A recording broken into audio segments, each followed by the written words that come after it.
Hello everyone, ये Sanskrit IAS का test paper, ये फुल लेंथ टेस्ट पेपर 2 है आरओ एआरओ के लिए। और ये इसमें पूरे 200 क्वेश्चंस हैं, न्यू पैटर्न पर ये आधारित है। और वैसे टेस्ट पेपर ये 8 है और फुल लेंथ है टेस्ट पेपर 2। इसमें पहला क्वेश्चन है, वैदिक साहित्य के अंतर्गत निम्नलिखित में से कौन सा वेद त्रय में शामिल नहीं है। वेद त्रय का मतलब है जो स्टार्टिंग में जैसे ऋग्वेद हो गया, सामवेद और यजुर्वेद, लेकिन इसमें वेद त्रय में अर्थवेद शामिल नहीं था, तो इसमें ए आंसर करेक्ट है। पहले का ए है। दूसरा है इसमें सूची 1 और सूची 2, इसमें जनपद और इधर राजधानियों के नाम दिए हुए हैं। जैसे 16 महाजनपद थे, 16 महाजनपदों में से उत्तर प्रदेश में कितने महाजनपद है और उनकी राजधानियों के नाम।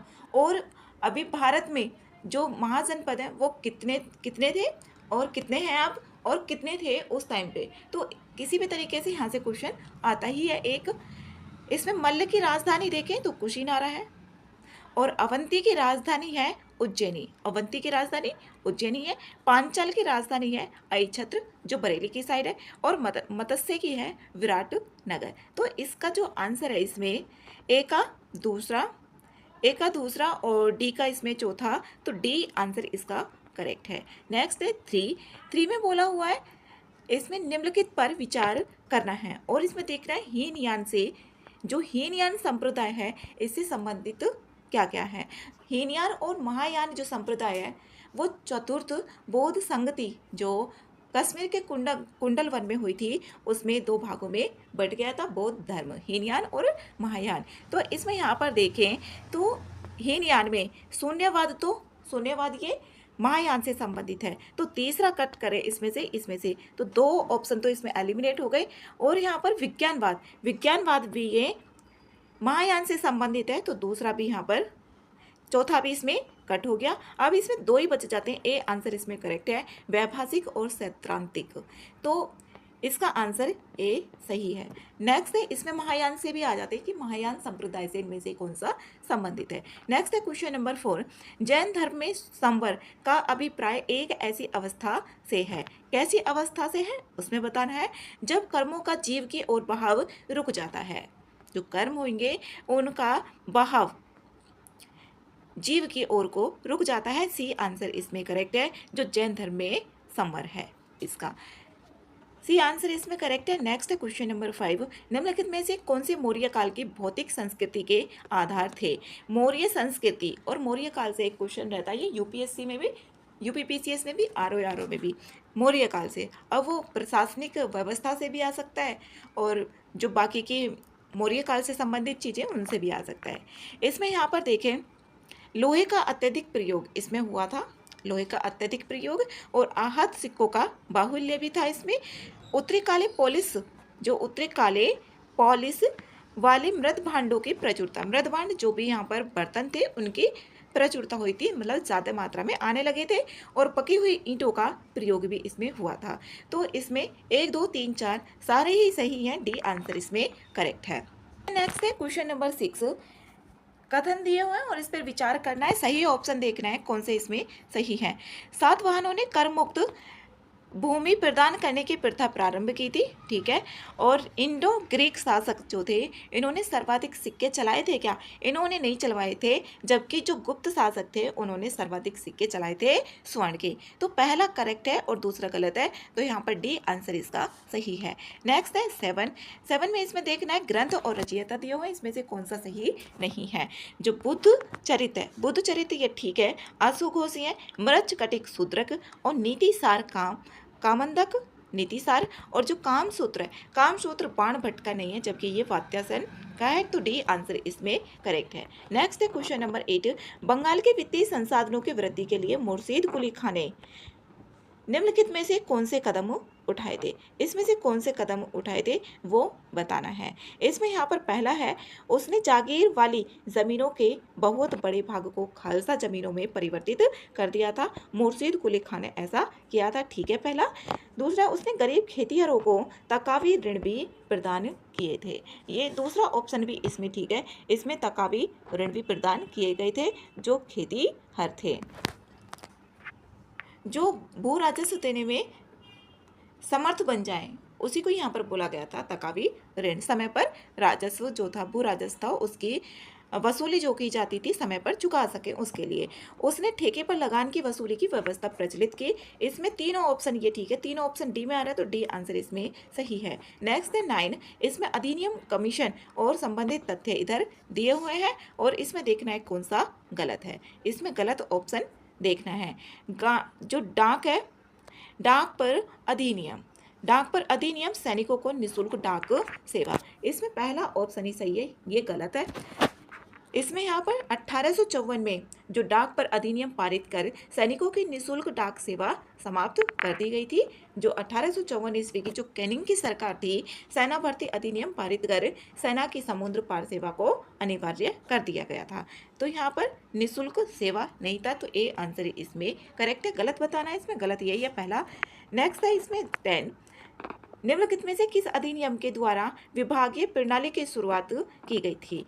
विभागीय प्रणाली की शुरुआत की गई थी इसमें भारतीय परिषद अधिनियम 1861 इसमें की गई थी, तो बी आंसर इसमें सही है। नेक्स्ट है 11, नीचे दिए गए कथन हैं और जिसमें एक को अभिकथन ए और दूसरे को कारण कहा गया है और इसमें देखना है कौन सा सही है और कौन सा गलत है। कथन है इसमें भारतीय समाज को धर्म की बेड़ियों से मुक्त करने के लिए शुद्धि आंदोलन चलाया गया। शुद्धि आंदोलन इसके लिए नहीं चलाया गया था, ये स्वामी दयानंद सरस्वती जी के द्वारा चलाया गया था, जो भारतीय समाज को धर्म परिवर्तन से बचाने के लिए इसको चलाया गया था, ना कि धर्म की बेड़ियों से मुक्त करने के लिए।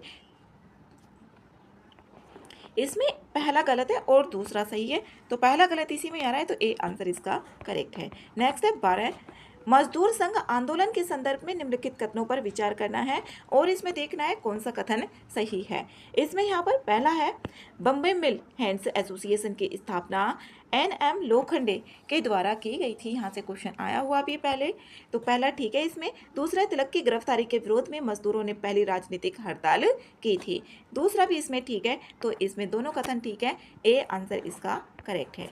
नेक्स्ट है 13, इधर समाचार पत्र पत्रिका दिए हुए हैं और संपादक दिए हुए हैं, इसमें देखना है यहाँ पर किससे मिलान हो रहा है। अब यहाँ पर देखिए कॉमरेड जो है ये के.एम. पन्नीकर, जो के.एम. पन्नीकर है ये संपादक थे, और the leader Madan Mohan Malviya, new India, जो न्यू इंडिया है ये अनी बेसेंट और यंग इंडिया महात्मा गांधी जी से, और दिग्दर्शन जेसी मार्समैन के द्वारा, तो इसका आंसर यहाँ पर डी ऑप्शन सही है। नेक्स्ट है 14 में है निम्नलिखित शासकों पर विचार करना है और सही कालानुक्रम देखना है, इसमें कौन सा है। इसमें यहाँ पर पहला ऑप्शन है जैसे आराम शाह का 1210 से 1211 था। आराम शाह का देखें तो 1210 से 1211 था। शमसुद्दीन यहाँ पर शमसुद्दीन इल्तुतमिश 1211 से 1236 था, 1236 था। फिर रुकनुद्दीन फिरोज था, ये इसका 1236 था, रुकनुद्दीन का 1236। फिर ये चलाया नहीं जाता इसके द्वारा शासन को। फिर रजिया सुल्तान आ जाती है 1236 से 1240। अब ये पूरा क्रम में दिया हुआ है 1 2 3 4, तो इसका जो आंसर है वो ए ऑप्शन सही है। नेक्स्ट है 15, विजयनगर साम्राज्य के संदर्भ में कौन से कथन सही है वो देखना है। इसमें यहाँ पर पहला है साम्राज्य की अधिकांश जनसंख्या कृषि पर आश्रित थी, ठीक है पहला ऑप्शन। समाज में सती प्रथा का प्रचलन नहीं था, ऐसा तो नहीं है, यहाँ पर समाज में सती प्रथा का प्रचलन था, तो इसमें पहला ही ऑप्शन ठीक है, पहला ऑप्शन सी में आ रहा है, सी आंसर करेक्ट है। नेक्स्ट है 16, इसमें से सही नहीं, इसमें से गलत कौन सा है वो देखना है। अब बरार का है यहाँ पर, ये बरार का इमाद शाही राज्य था, ना कि वरीद शाही राज्य था, तो इसमें पहला ही ऑप्शन सही नहीं है, गलत पूछा हुआ है। अब इसमें यहाँ पर बीजापुर आदिल शाही राज्य और अहमदनगर निजाम शाही राज्य और गोलकुंडा कुतुब शाही राज्य, ठीक है। 16 का आंसर ए करेक्ट है। नेक्स्ट है 17, निम्नलिखित में से कौन से दीन ए इलाही के अंतर्गत मुख्य सिद्धांतों में शामिल थे। इसमें दीन ए इलाही ये एक आचार संहिता थी जिसमें विभिन्न धर्मों के आदेश और उपदेश शामिल थे, और इसका जो प्रसार किया गया था अकबर के द्वारा प्रचार करने के लिए जो भी विभिन्न धर्म के अनुयायी थे उनको में एकता और सामंजस्य की स्थापना की जा सके, इसलिए इसको लाया गया था दीन ए इलाही को। अब इसमें देखना है कौन कौन से यहाँ पर शामिल थे। मुख्य सिद्धांत, सम्राट को अपना आध्यात्मिक गुरु मानना, जो सम्राट था, राजा था, उसको आध्यात्मिक गुरु मानना, शाकाहारी भोजन करना, सांसारिक सुखों एवं कामनाओं का परित्याग करना, दोष मुक्त नैतिक जीवन व्यतीत करना, दीन ए इलाही, ये चारों के चारों सिद्धांत इसमें शामिल थे, तो डी आंसर इसमें सही है। नेक्स्ट है 18 में चित्रकारी और इधर राज्य दिए हुए हैं और इसमें देखना है कौन सा कोट सही है। जो वारली है ये तो है महाराष्ट्र का, और पट्टचित्र है ये उड़ीसा के, और मधुबनी है बिहार, और लेपाक्षी ये है आंध्र प्रदेश का। तो इसमें यहाँ पर देखें तो बी आंसर इसका करेक्ट है, ए का चौथा और डी का पहला, इसी में आ रहा है यहाँ पर बी आंसर में। नेक्स्ट है यहाँ पर 19, उत्तर प्रदेश संगीत नाटक अकादमी, जो उत्तर प्रदेश संगीत नाटक अकादमी है इसके बारे में यहाँ पर देखना है। इसकी स्थापना 1963 में हुई थी, जबकि भारतीय संगीत नाटक अकादमी है उसके 1962 में हुई थी, एक साल बाद इसकी हो गई थी। 13 नवंबर 1963 में लखनऊ में उत्तर प्रदेश संगीत नाटक अकादमी की स्थापना की गई थी। इसका मुख्यालय वाराणसी में ना होकर के लखनऊ में है, तो दूसरा ऑप्शन इसमें गलत है, पहला ठीक है, पहला सी में आ रहा है, तो सी आंसर सही है। नेक्स्ट है 20, निम्नलिखित में से कौन सा एक युग्म सही नहीं है। इसमें यहाँ पर गलत देखना है, इसमें उत्सव दिए हुए हैं और इधर राज्य और केंद्र शासित प्रदेश दिए हुए हैं। हॉर्नबिल पर्व देखें तो ये किसका है, नागालैंड का है, ना कि यहाँ पर मिजोरम का है, तो पहला ही इसमें सही है, बाकी के ठीक है। इसमें 21 है, मुगल कालीन कृषि व्यवस्था के संदर्भ में निम्नलिखित कथनों पर विचार करना है, और इसमें ऑप्शन देखने कितने सही हैं। पोलज भूमि, जो पोलज भूमि है प्रति वर्ष खेती का काम होता था। पोलज भूमि ये उपजाऊ भूमि होती थी और प्रति वर्ष इसमें होता था। प्रति भूमि पर एक वर्ष के अंतर पर कृषि की जाती थी। जो प्रति भूमि थी उसको एक वर्ष के अंतर पर, एक वर्ष के लिए इसको खाली छोड़ दिया जाता था, तो यहाँ पर दूसरा ऑप्शन भी इसमें ठीक है। और जो चाचर भूमि थी, इस भूमि को 2 से 4 वर्षों तक खेती के काम में नहीं लाई जाती थी, जब खेती उसमें करने के लिए कम से भी कम इसको 2 से 4 वर्ष तक खाली छोड़ा जाता था। और जो बंजर भूमि है इसको 5 वर्ष या उससे अधिक समय के लिए इसको काम में नहीं लाया जाता था खेती के लिए। दोनों ही इसमें ठीक है ऑप्शन, तो ए आंसर इसमें ठीक है। पहले भी आया हुआ है यहाँ से 22 है, इसमें रचनाएं और इधर लेखक दिए हुए हैं, इसमें देखना है कौन सा ऑप्शन यहाँ पर सही है। और यहाँ से हेल्प जरूर मिलती है ऑप्शन में एलिमिनेट करने में, और ये सारा फैक्ट ही है। इसमें यहाँ पर पहला है मुंतखब उत तवारीख, ये यहाँ पर इसमें देखें तो बदायूनी इससे संबंधित है, पहला बदायूनी से है। चौथा और तारीख अकबरी, जो तारीख ए अकबरी है आरिफ कंधारी, तो इसमें इसका तीसरा है हुमायूं नामा, जो हुमायूं नामा है गुलबदन बेगम, और अकबर नामा अबुल फजल, तो इसका जो आंसर है ये है डी ऑप्शन। नेक्स्ट 23, भारतीय छोड़ो आंदोलन के संदर्भ में निम्नलिखित कथनों पर विचार करना है, और इसमें देखने कौन से कथन सही हैं। सही ऑप्शन इसमें देखना है।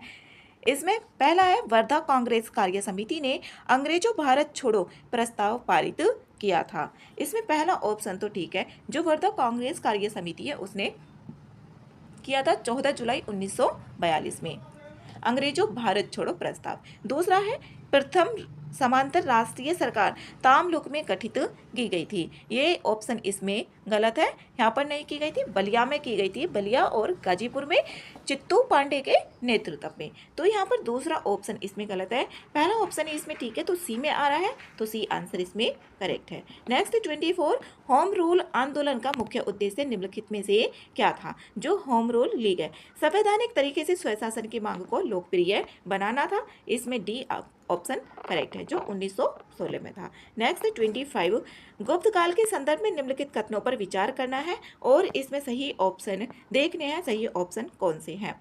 समाज में दास प्रथा प्रचलित नहीं थी, दास प्रथा प्रचलित थी गुप्त काल में भी, पहला ऑप्शन तो गलत है, ये गलत हो गया, ये गलत हो गया। इस काल में स्वर्ण सिक्कों को दीनार कहा जाता था। गुप्त काल में जो स्वर्ण सिक्के थे सबसे ज़्यादा गुप्त काल में ही चलाए गए थे स्वर्ण सिक्के, और यहाँ पर इनको दीनार कहा जाता था, तो दूसरा ऑप्शन बी में आ रहा है तो बी आंसर इसमें सही है। नेक्स्ट 26 भारत के संदर्भ में निम्नलिखित कथनों पर विचार करना है और इसमें सही ऑप्शन देखने हैं। यह विश्व के कुल क्षेत्रफल का लगभग 2.4% है। पहला ऑप्शन ठीक है, भारत का ठीक है, भारत विश्व का 2.4% है। भारत की मानक रेखा एवं कर्क रेखा आपस में एक दूसरे को झारखंड में काटती है। ये ऑप्शन इसमें गलत है। जो कर्क रेखा है 8 राज्यों से होकर गुजरती है और जो मानक रेखा है वो यहाँ पर यूपी, एमपी और छत्तीसगढ़, उड़ीसा इनसे होकर गुजरती है और यहाँ पर झारखंड में नहीं, ये छत्तीसगढ़ में काटती है एक दूसरे को। तो इसमें दूसरा ऑप्शन गलत है, तो इसका आंसर ए ही करेक्ट होगा, केवल ए है।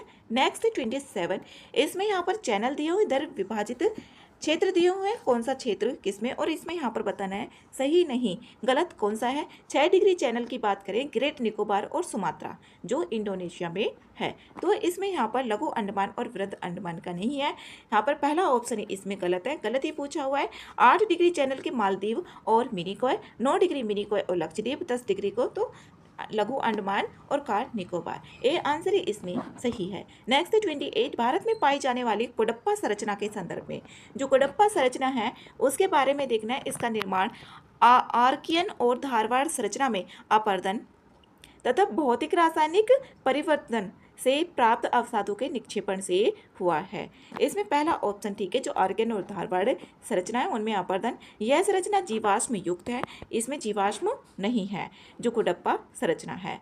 यह संरचना, दूसरा ऑप्शन गलत हो गया, दूसरा इसमें भी आ रहा है, इसमें भी आ रहा है। यह संरचना आर्थिक दृष्टि से अत्यधिक महत्वपूर्ण है, तो तीसरा ऑप्शन भी इसमें गलत है। इसमें हमें सही ऑप्शन देखना है, सही ऑप्शन पहला ही है, तो ए आंसर करेक्ट है। नेक्स्ट है 29, निम्नलिखित में से कौन से राज्य केंद्र शासित प्रदेश में भारत का शीत मरुस्थल पाया जाता है। भारत का शीत मरुस्थल किस में पाया जाता है, लद्दाख में पाया जाता है, डी आंसर इसमें करेक्ट है। नेक्स्ट 30, नर्मदा नदी के संदर्भ में निम्नलिखित कथनों पर विचार करना है। यहाँ पर नर्मदा नदी के बारे में, इस नदी पर धुआंधार प्रपात बनाया गया है, ये तो ऑप्शन ठीक है। दूसरा, यह नदी मध्य प्रदेश के कैमूर पहाड़ी से निकलकर पश्चिम की ओर भ्रंश घाटी में प्रवाहित करती है। इसमें यहाँ पर पहला ऑप्शन इसमें गलत है, ये कैमूर पहाड़ी से नहीं निकलती, जबकि मध्य प्रदेश में अमरकंटक पहाड़ी के निकट है और पश्चिम की ओर एक भ्रंश घाटी में बहती है। तो इसका पहला आंसर तो गलत है और दूसरा सही है, तो सी आंसर इसमें करेक्ट है।